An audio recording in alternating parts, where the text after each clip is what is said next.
Olá, irmãos, graça e paz da eterna, paz de Austin, mais uma vez aqui no canal Advento de Austin, para o exame das Escrituras.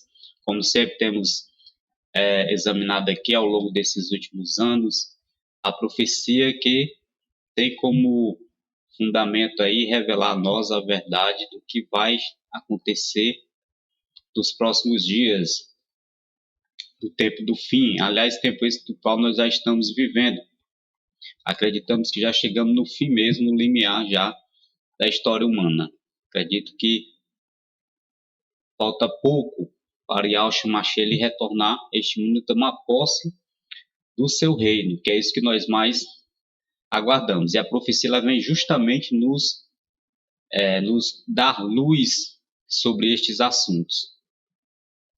Mas antes de iniciar nosso estudo, eu gostaria de pedir aos irmãos que possam se inscrever no nosso canal Advento de Yahshua, ative o sininho para assim receber as notificações dos vídeos que aqui serão publicados. Fazendo isso, você estará ajudando o nosso canal, estará fortalecendo para que a plataforma YouTube reconheça que os vídeos que aqui são publicados têm seu interesse, têm a sua relevância. Dado esses avisos, vamos para o estudo que nós pretendemos fazer.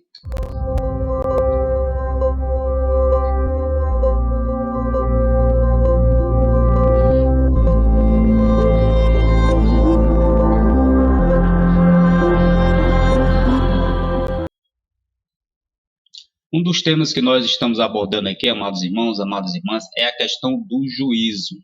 O juízo que está em curso. É muito importante que você compreenda, que você entenda a questão do juízo. E é para isso que nós vamos, mais uma vez, estudar e examinar as Escrituras. Começando, mais uma vez, no livro do profeta Daniel, no capítulo 7.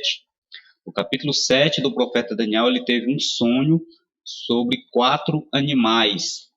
E nós sabemos um leão com 2 asas, representando Babilônia, um urso com 3 costelas entre os dentes na sua boca, representando os medos e persas, um leopardo com 4 cabeças e 4 asas, representando a Grécia, e um animal terrível e espantoso, forte, do qual tinha dentes de ferro, unhas de bronze, que devorava e fazia em pedaços e pisava aos pés o que sobejava, e na cabeça desse animal tinha 10 chifres, e entre os 10 chifres surgiu um 11º chifre.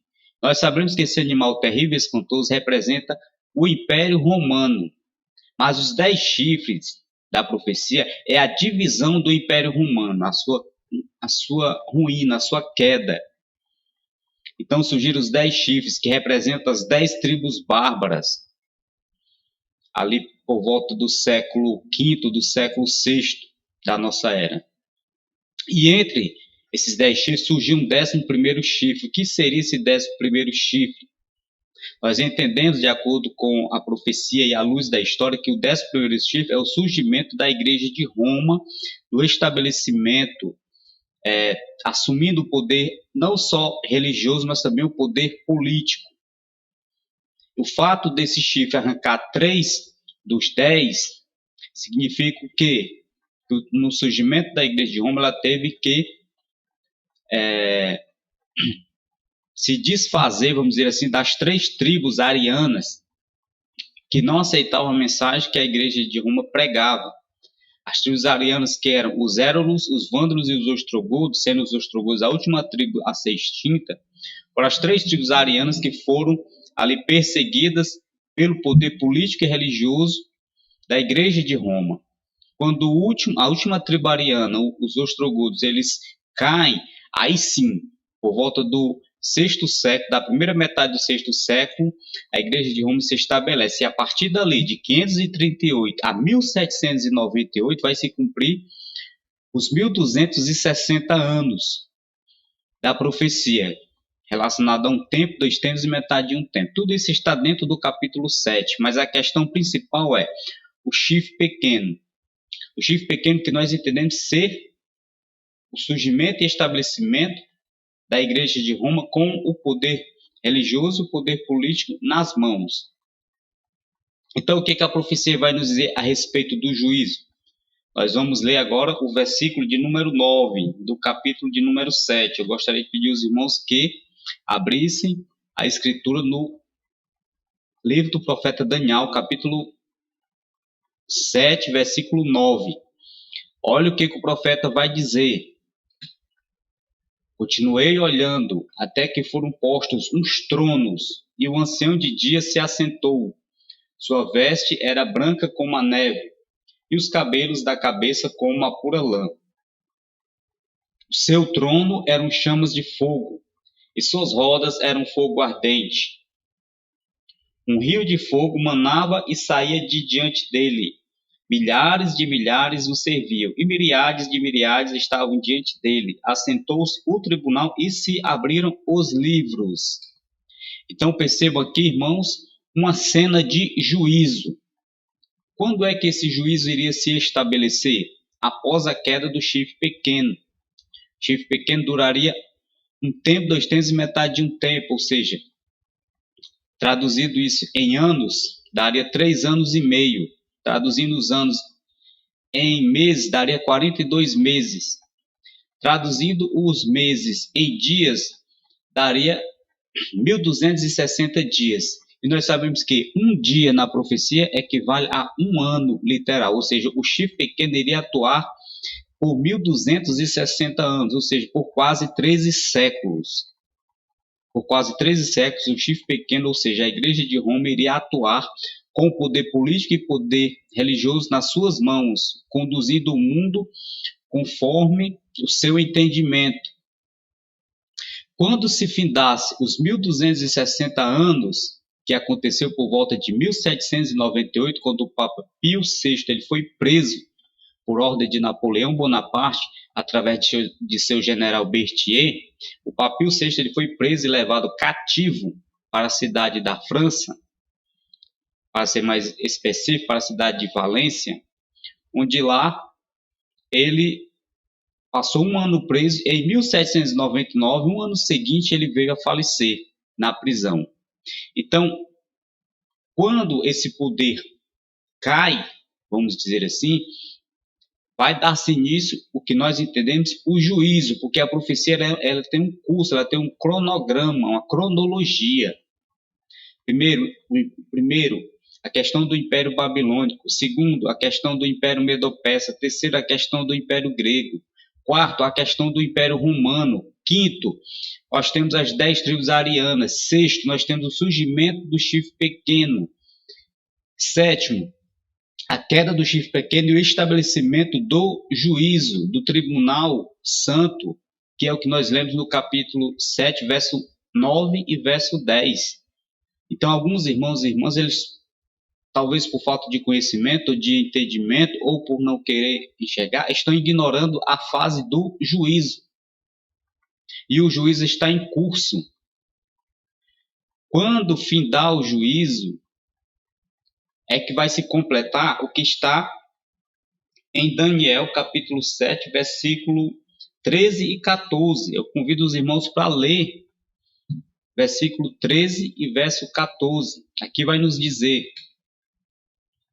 Eu estava olhando nas minhas visões da noite, e eis que vinha com as nuvens do céu um como o filho do homem, e dirigiu-se ao ancião de dias, e o fizeram chegar até ele. Foi-lhe dado domínio e glória e o reino, para que os povos, nações e homens de todas as línguas o servissem. O seu domínio é domínio eterno, que não passará, e o seu reino jamais será destruído.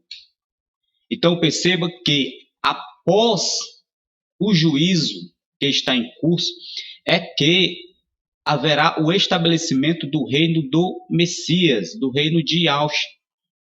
Enquanto não terminar o juízo, o reino de Yahshua não poderá ser estabelecido, porque ele ainda não recebeu essa autoridade. Ele só receberá a autoridade, como diz o verso 13 e 14 do capítulo 7, após o juízo. É quando ele vai se aproximar para a cerimônia onde ele será, vamos dizer assim, revestido de autoridade pelos céus, Urial, para via este mundo tomar posse do seu reino. Então percebam que o capítulo 7, versículos 9 e versículos 10, ele está falando do início do juízo, como vai se dar o início do juízo. E nós já entendemos que esse juízo começou a partir da queda do chifre pequeno em 1798. Ou seja, no final do século XVIII, no início do século XIX, dá-se início à fase do juízo. Porque o final do século XVIII é a queda do chifre pequeno. Então, o início do século XIX vai dar-se início o juízo. Então, quando findar o juízo, vai se cumprir Daniel capítulo 7, verso 13 e 14, perdão. Como se dará o final do juízo? Apocalipse traz essa revelação para nós. Nós não precisamos ficar às escuras. Nós não precisamos ficar enganados, irmãos. O juízo ele está em curso. Deu-se início. O ancião se assentou no trono, os livros foram abertos. Quando findará o juízo? Como ele findará? O que acontecerá? Apocalipse. Convido os irmãos a abrir Apocalipse, o livro da Revelação. É importante que nós venhamos a debater com mais profundidade este tema do juízo. Versículo 7 em diante, do capítulo 12 de Apocalipse. Aqui vai falar de uma batalha, um conflito entre Miguel e seus anjos e o dragão e seus anjos. E vocês percebam as palavras que aqui estão colocadas. Elas nos chamam a atenção. Por que eu quero fazer essa observação aqui para vocês? Porque esse texto, quando ele é ensinado nas denominações, ele é passado para nós, para os membros que ali frequentam, que esse conflito aconteceu no céu quando Lúcifer se levantou, se rebelou e de lá foi expulso. E para cá veio e tentou Adão e Eva, do qual surgiu o pecado. Não, esse texto não está falando sobre esse episódio. Vejamos o que diz o texto. Houve peleja no céu. Miguel e os seus anjos pelejaram contra o dragão. Também pelejaram o dragão e seus anjos. Todavia não prevaleceram, nem mais se achou no céu o lugar deles. Continuando. E foi expulso o grande dragão. Olha a palavra aqui. A antiga serpente, que se chama Diabo e Satanás. Percebam, o sedutor de todo o mundo. Sim, foi atirado para a terra e com ele os seus anjos. Então percebam esses dois pontos dentro desse texto que nós acabamos de ler. A antiga serpente, essa é uma informação preciosíssima. Por quê? Porque quando foi que Satanás ele foi serpente? Quando que ele foi serpente? No Éden. Mas o texto está colocando ele aqui como antiga serpente, ou seja, foi um acontecimento antigo, no passado antigo, ou seja, quando ele foi serpente de fato no Éden. Mas aqui, esse conflito não se trata da guerra de Satanás do céu para ver este mundo pela primeira vez. Não, não é isso que o texto quer falar. E percebam que o segundo ponto diz que ele já tinha seduzido o mundo. O mundo já estava seduzido, o nosso mundo. O nosso planeta Terra já estava seduzido por Satanás. Quando houve essa batalha, Vamos ler esses dois pontos no texto. Vejam só. A antiga serpente, o sedutor de todo mundo, ou seja, o mundo já havia seduzido por ele. O nosso mundo. E o texto continua. Sim, foi atirado para a terra e com ele os seus anjos. E você pode me fazer a pergunta, que anjos? Quer dizer que os anjos de Satanás estão no céu? Aqueles, meu irmão, que o assessoram no juízo. Se nós continuarmos a leitura do texto, veja só o que vai dizer. Então ouvi grande voz do céu proclamando, agora veio a salvação, o poder, o reino do nosso Iau e a autoridade do seu ungido, Iaush, pois foi expulso o acusador de nossos irmãos, o mesmo que os acusa de dia e de noite diante do nosso Criador, diante de Iau. Então perceba que ele está num contexto de acusador. A posição de Satanás nesse momento é de acusador de nossos irmãos diante de Iá, ou seja, uma questão de juízo. Por quê? Porque o Eterno é o juiz, Yahshua Mashiach, o nosso advogado, e Hassatan, Satanás, é o nosso acusador. Existe um juízo que está em curso após a queda do chifre pequeno. Quando se findar esse juízo que nós estamos estudando aqui, Satanás ele não vai aceitar o resultado, a decisão, o veredito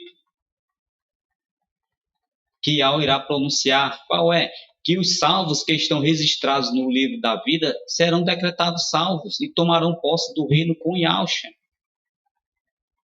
Satanás não vai se aceitar e ele vai se rebelar. É nesse momento que haverá uma intervenção divina. Como? Através de Miguel. Miguel e seus anjos vão batalhar com ele.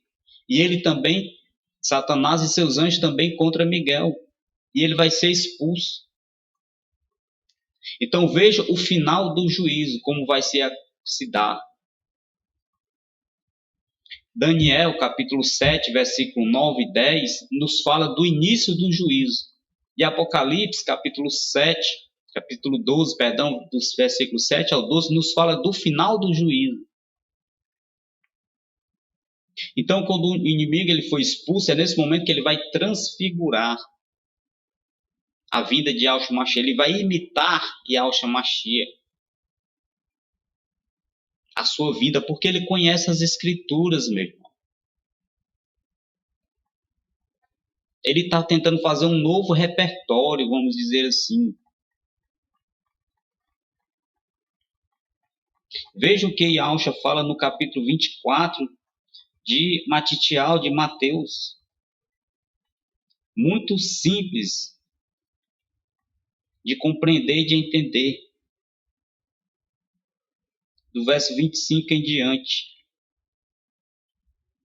Aqui vai nos dizer, o próprio Yahshua Mashiach nos advertindo. Vede que vos tenho predito, vos tenho anunciado. O que ele nos tem anunciado? Portanto, se vos disserem, eis que ele está no deserto, não saiais, ou ele no interior da casa, não acrediteis.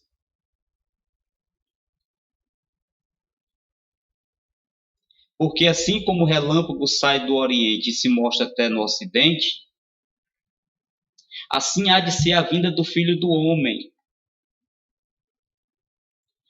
Então percebo que ele está falando da sua vinda. E ele está nos advertindo que alguém vai tentar imitar a sua vinda. Só que é uma vinda limitada, ofuscada. Porque quando Yahshua vai falar da sua vinda própria, ele fala que a dele é como o relâmpago que brilha do Oriente ao Ocidente.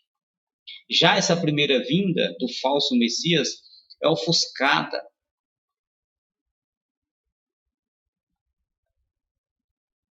Quando lhes disserem que ele está no deserto, não saiais, meu irmão. Não acrediteis, não dei crédito. Ou ele no interior da casa, nos templos. Não acrediteis, isso vai acontecer, isso está para acontecer. Nós não sabemos quando o juízo vai se findar, mas nós sabemos como ele irá se findar. Que acontecimentos virão?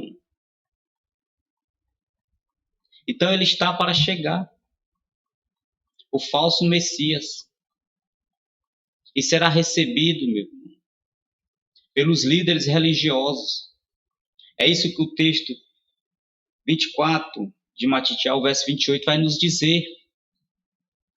Onde estiver o cadáver, aí se ajuntarão os abutres.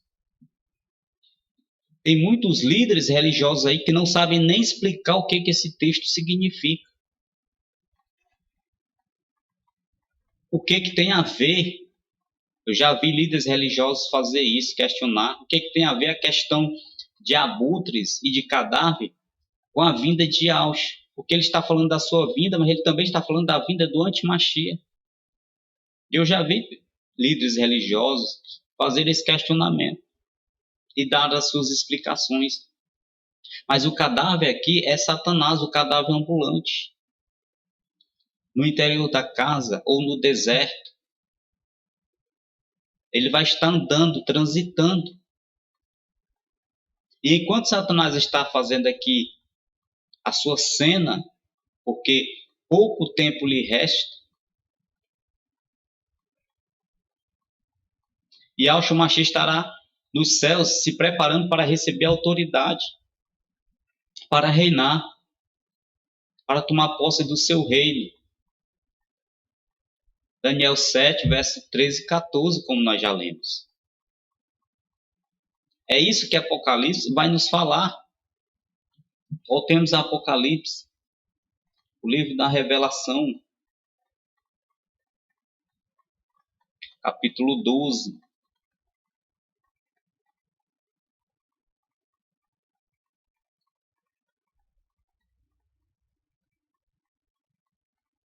Capítulo 12, versículo 11.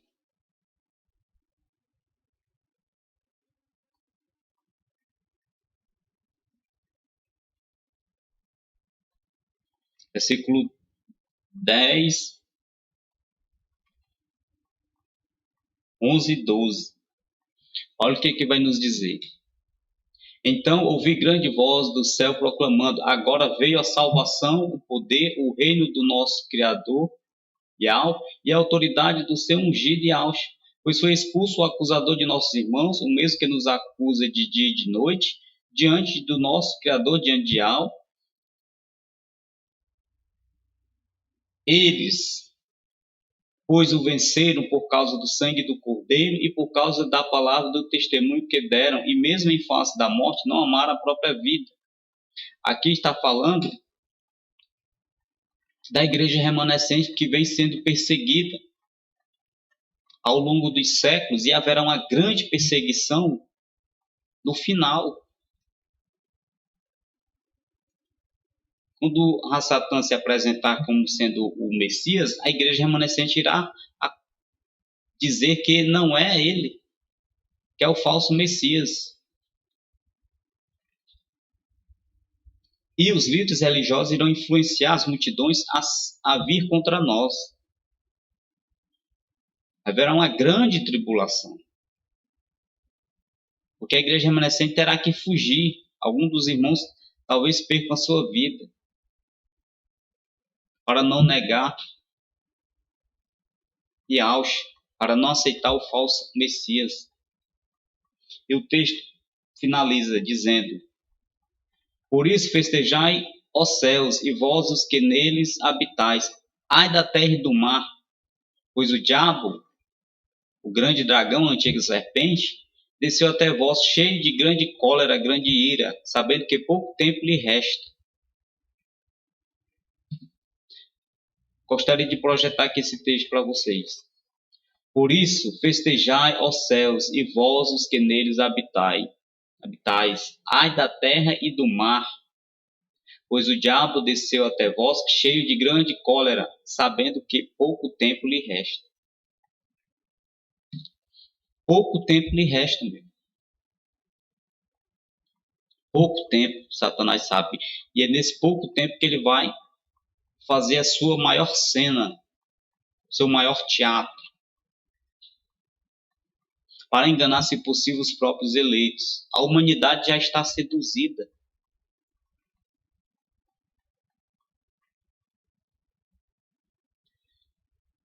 É preciso que nós tenhamos compreensão, entendimento e clareza sobre este ponto. Se nós ignorarmos a fase do juízo, possivelmente nós podemos ser apanhados de surpresa, não estarmos vigilantes. Por quê? Porque a igreja remanescente ela precisa passar pela purificação. Daniel 8,14, purificação do santuário. Ou seja, se abster, se despir da nossa velha natureza, do nosso egoísmo,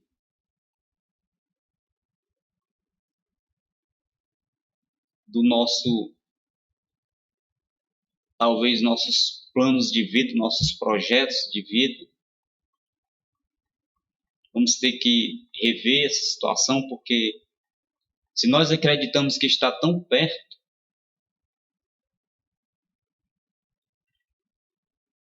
para que querer se enganar, meu irmão? Para que querer se enganar, meu irmão?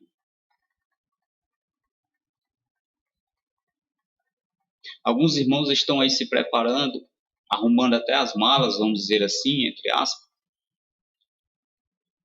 porque serão arrebatados secretamente, agora no próximo mês, mês de abril. Não creio, irmão, que será assim, porque as escrituras assim não me mostram. A vinda de Yahshua Mashiach será uma vinda gloriosa, não será uma vinda silenciosa. Será uma vinda esplendorosa, não será uma vinda oculta.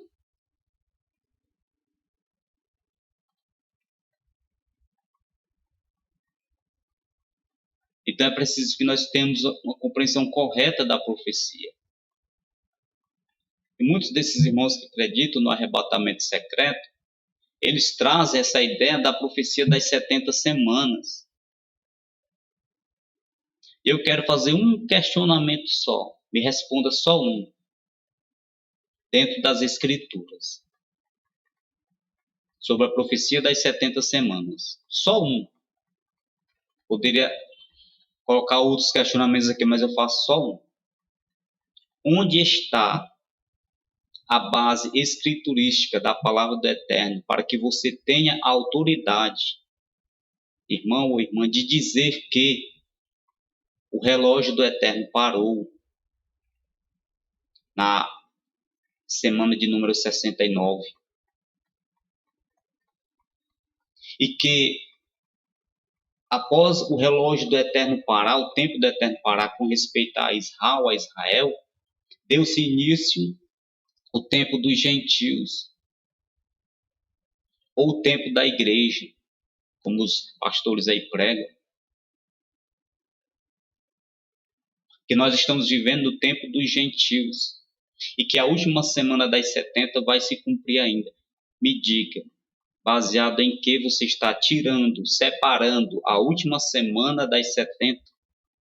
Me mostre dentro das Escrituras que o relógio do Eterno parou e que a última semana das 70 veio para os nossos dias. Não tem explicação.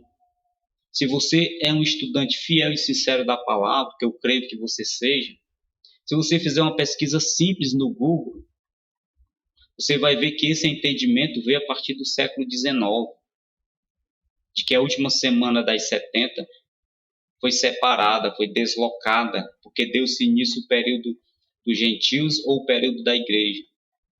E sabe quem foi que elaborou, meu irmão, essa ideia?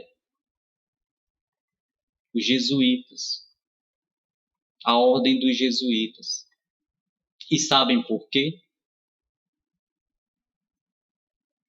Porque no século XVI, com a Reforma Protestante, os líderes que haviam se afastado da Igreja de Roma, eles diziam que o bispo de Roma era o anticristo da profecia. O Papa era o anticristo da profecia. Então, Foi criada, foi fundada a Ordem dos Jesuítas no século XVI. Com qual intuito, com qual propósito? Através de Inácio de Loyola.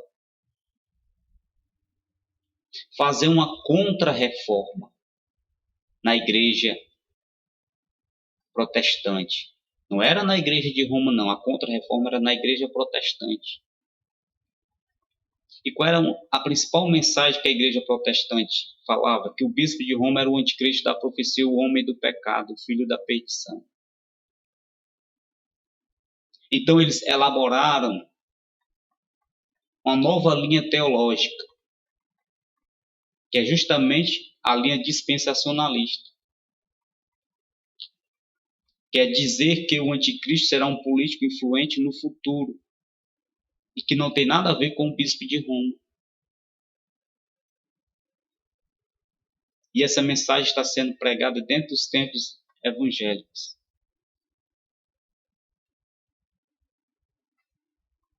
Ou seja, uma contra-reforma foi implantada e está sendo executada.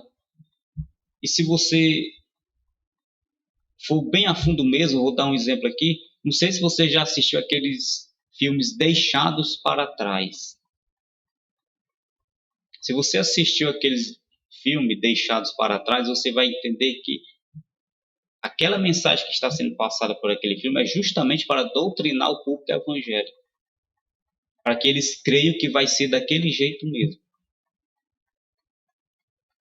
Em nenhum momento aparece ali os romanistas naqueles filmes, só o público evangélico,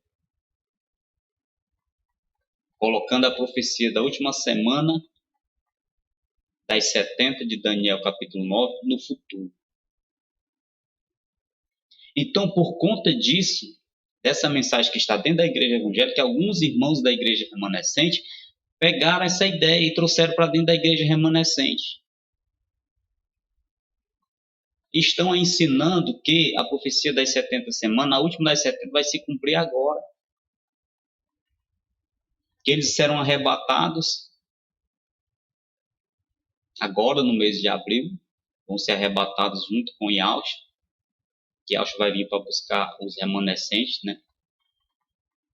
E que a partir dali vai dar início à última semana das 70. E que o anticristo vai surgir. Ora, tudo isso está sendo pregado dentro das igrejas evangélicas, amigo. Está sendo publicado em livros, em filmes, produzido filmes para doutrinar. Você quer trazer essa mensagem também para dentro da igreja remanescente.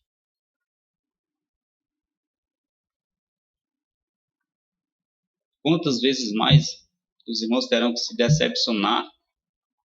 Se decepcionar com o quê? Com as profecias não cumpridas.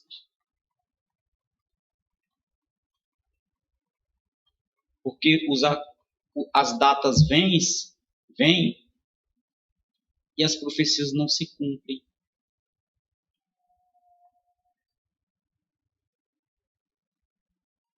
Então, despertem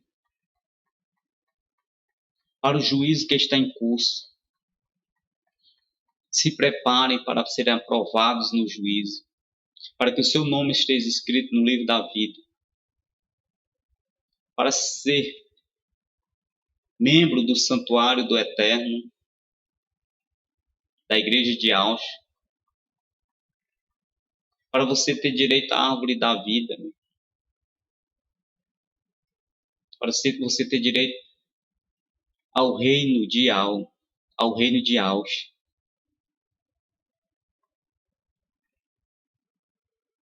É esse o meu pedido, essa é a minha oração. Que a luz brilhe em nossas mentes e em nossos corações. E que compreendamos a verdade do Eterno no todo. Deixemos os enganos de lado. As mensagens de engano de lado. Nos aprofundemos na palavra do Eterno.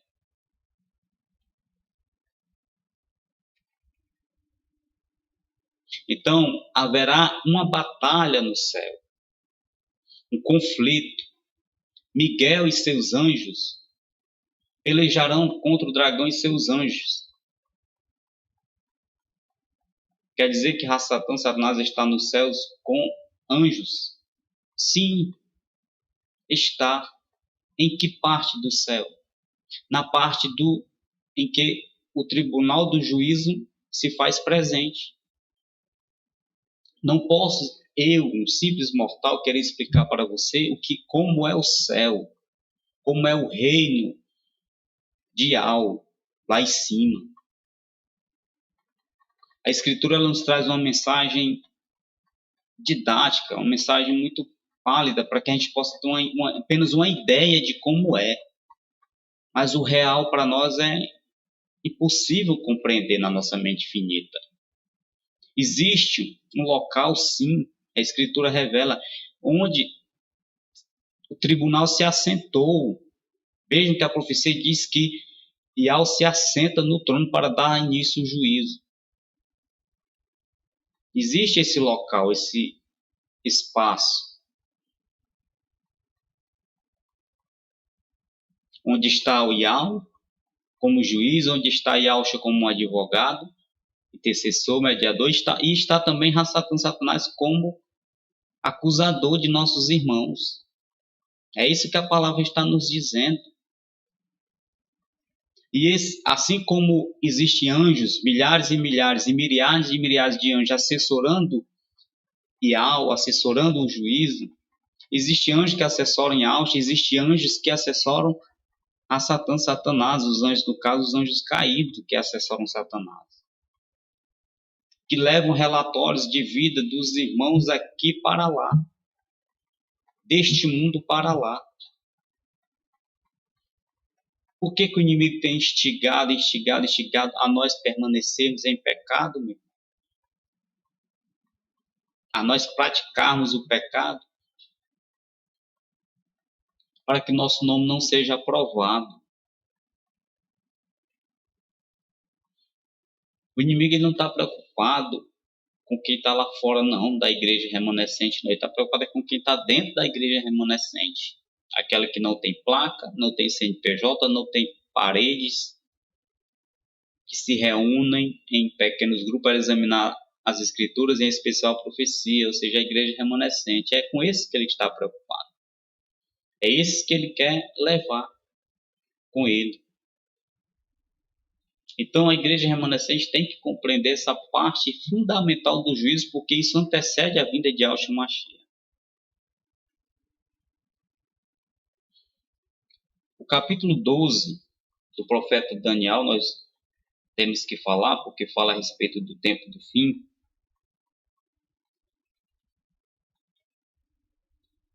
Capítulo 12 de Daniel, aqui vai nos dizer: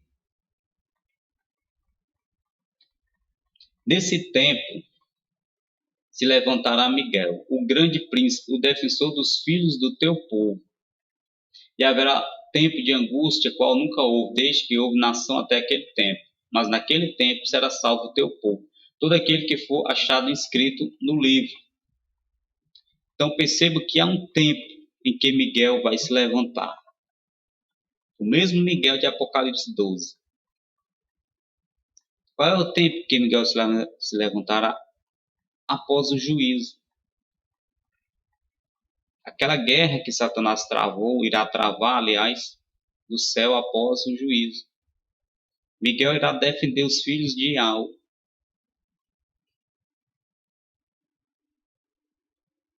E aqui o texto diz ainda: haverá tempo de angústia, qual nunca houve, desde que houve nação até aquele tempo.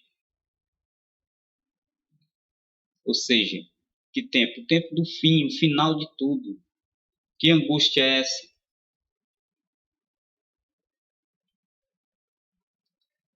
É a angústia de quando o inimigo vier, ele vai perseguir a igreja remanescente.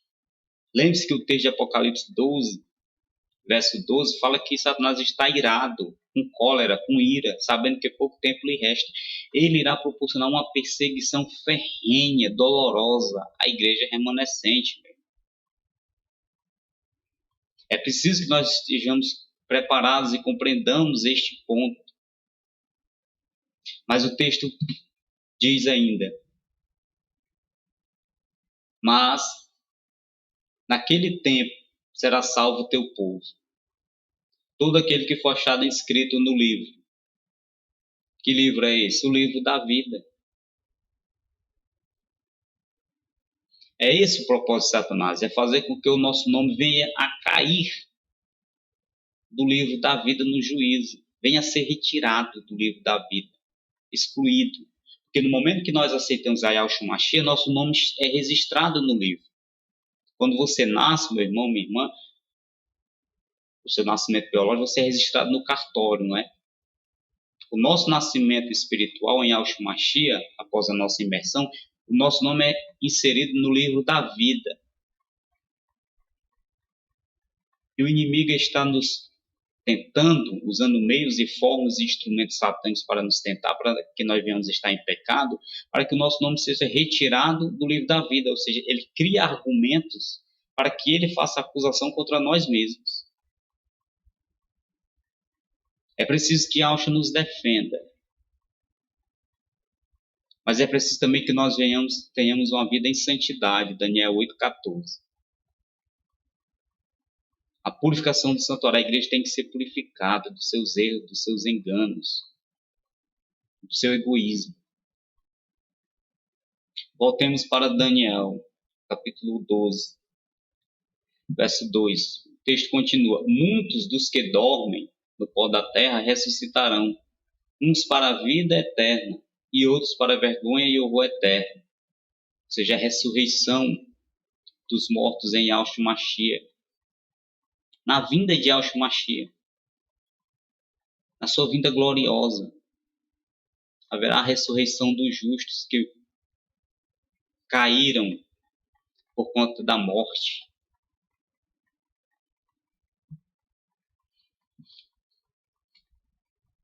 Verso 3. Os que forem sábios, pois resplandecerão como o fulgor do firmamento. E os que a muitos conduzirem à justiça, como as estrelas, sempre e eternamente. Os que forem sábios, meu.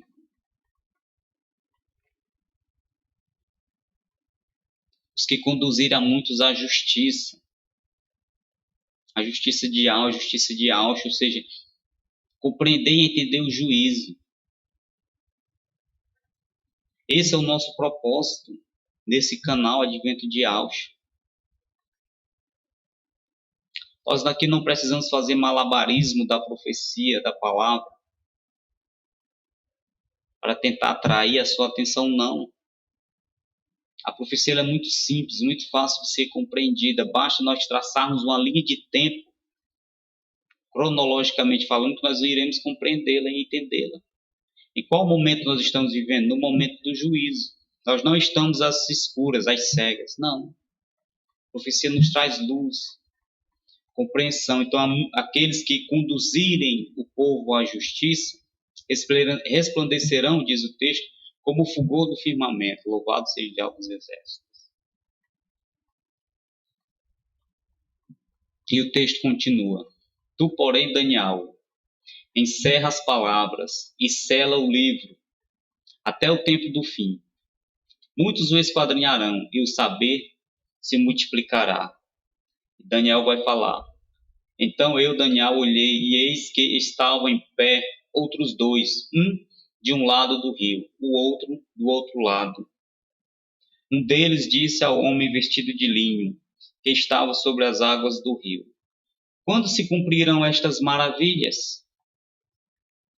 Ouviu o homem vestido de linho, que estava sobre as águas do rio, quando levantou a mão direita e a esquerda ao céu, e jurou por aquele que vive eternamente, que isso seria depois de um tempo, 2 tempos e metade de um tempo. E quando se acabar, a destruição do poder do povo santo, estas coisas todas se cumprirão. 1 tempo, 2 tempos e metade de um tempo, ou seja, os 1260 anos do chifre pequeno de Daniel 7 e Daniel 8, que vai da primeira metade do 6º século ao final do século 18. Quando chega no século XIX, dá-se início o juízo, que antecede a vinda de Yahshua Mashiach. E também dá-se início à purificação da igreja, purificação do santuário de Daniel 8,14. Esses acontecimentos se deram e se darão e estão acontecendo. Está em curso, cronologicamente, a profecia.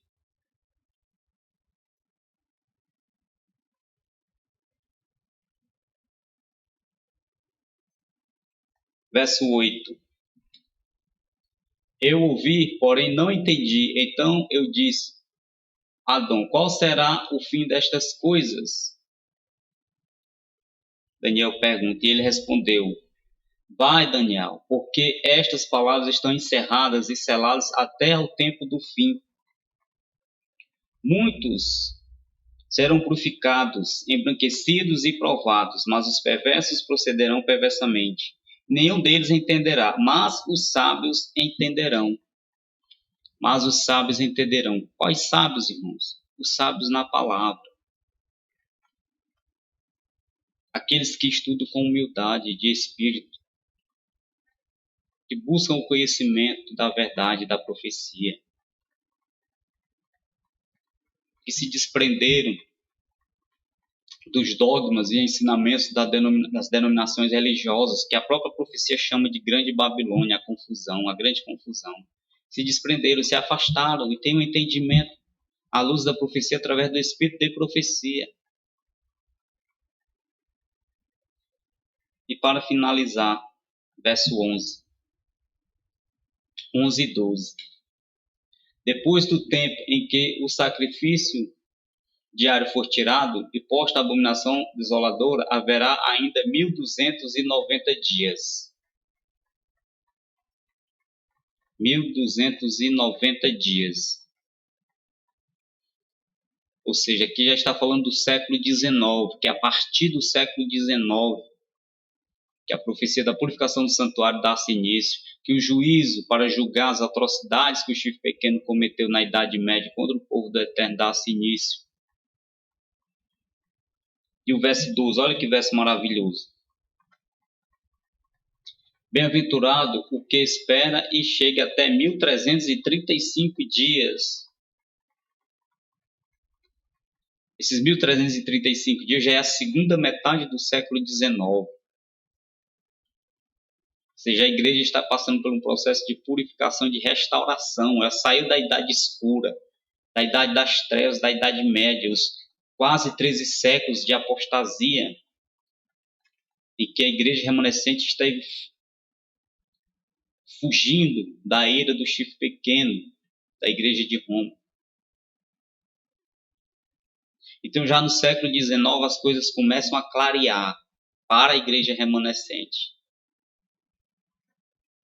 Louvado seja o nome do Eterno. E o verso 13, para finalizar o capítulo 12, diz: Tu, porém, segue o teu caminho até o fim, pois descansarás e ao fim dos dias te levantarás para receber a tua herança. Louvado seja Yahweh. Essa é a promessa para Daniel e para todos aqueles que repousam e descansam em Yahshua, que aguardam a ressurreição dos santos. Então, amados irmãos e irmãs, compreendamos esses pontos que aqui foram abordados. Examine a profecia, trace a linha cronológica de tempo. Perceba o juízo que está em curso na profecia de Daniel 7, versículo 9 e versículo 10. Vá para Apocalipse capítulo 12, verso 7 ao 12. Volte para Daniel capítulo 7, versículo 13 e 14. Como eu já falei, Daniel capítulo 7 está falando, versículo 9 e versículo 10, está falando do início do juízo. Já Apocalipse capítulo 12, do verso 7 ao verso 12, está falando do final do juízo. E quando você volta para Daniel capítulo 7, versículo 13 e 14, ali é o momento em que Yahshua receberá autoridade para reinar após o juízo. Então, tudo cronologicamente.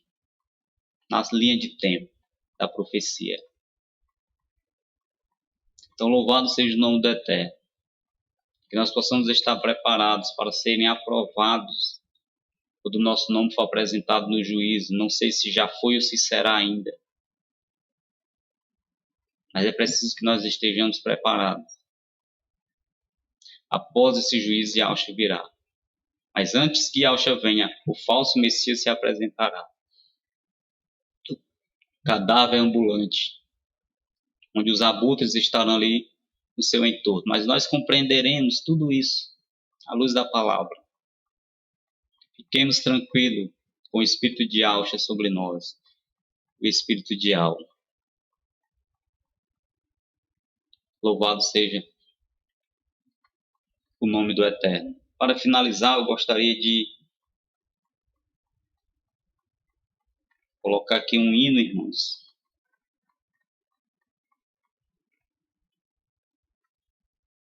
Um hino maravilhoso.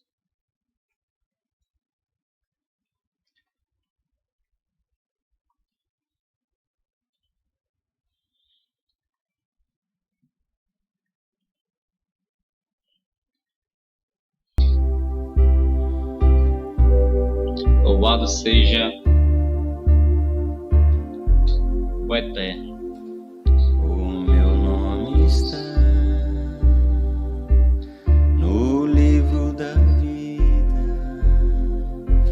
Vamos seguir, irmãos, o Lumiar e ao Mashiach. Yahushua é o perfeito caminho, filho ungido de Yahweh, que se entregou, sofreu por nós e venceu todo o mal. Pelo Altíssimo Pai, Yahushua foi exaltado por ter vencido todas as potestades e os principados. Foi o homem mais humilde, o maior dos servos. Hoje em esplendor governa os reinos do Eterno. Agora Yahushua tem o poder de nos justificar. Dá entendimento, força, cura e nos purifica. O meu nome está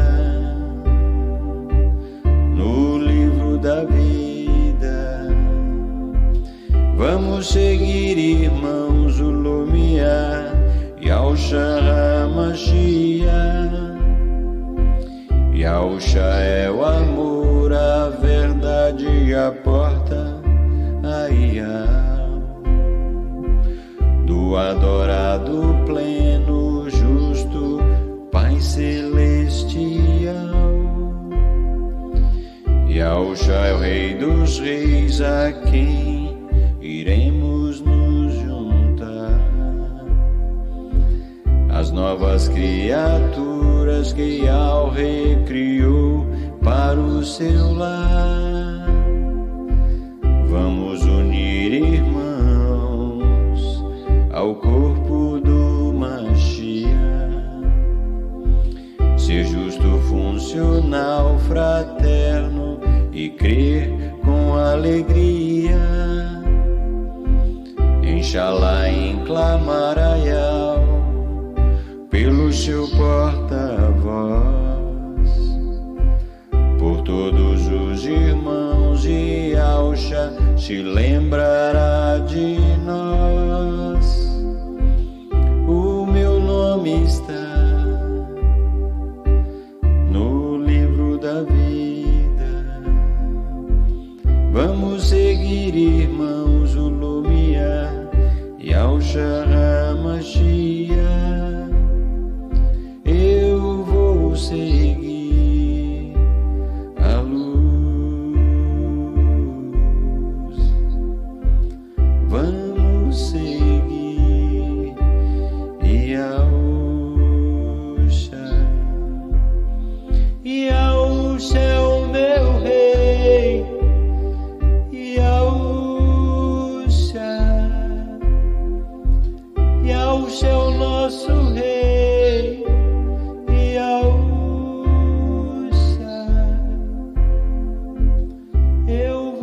seguir a luz. Vamos seguir Yahushua, o Rei.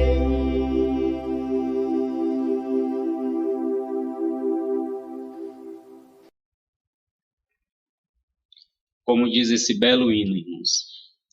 Vamos seguir Yahushua, vamos seguir o Rei. Yahushua está para tomar posse do seu reino após o juízo. E quando tomar posse do seu reino, é o momento que ele irá se preparar para vir. E aqui se encontrar com a igreja remanescente. Esse mundo será transformado, será restaurado. Toda essa história triste, esse capítulo triste da humanidade, em que o pecado impera e a morte celebra o pecado, tudo isso passará. Porque o reino da vida irá se estabelecer em Yahushua Mashiach. E essa é a nossa fé, essa é a nossa esperança. Essa é a nossa salvação. Que estejamos firmes e fortes. Estamos no último caminhar para chegar ao Shalom. Que a paz de Yahushua esteja com cada irmão, com cada irmã, a família de vocês, o coração de cada um. O Espírito de Yahushua habite a mente e o corpo da sua igreja. E possamos compreender e entender a mensagem do Eterno que aqui é nos passada. Abençoe-nos e nos guarda dos males e perigos deste mundo. Esse é o meu pedido em oração, para que o Eterno alcance e abrace toda a igreja ao redor do mundo. A paz de Yahushua Mashiach. Aleluia.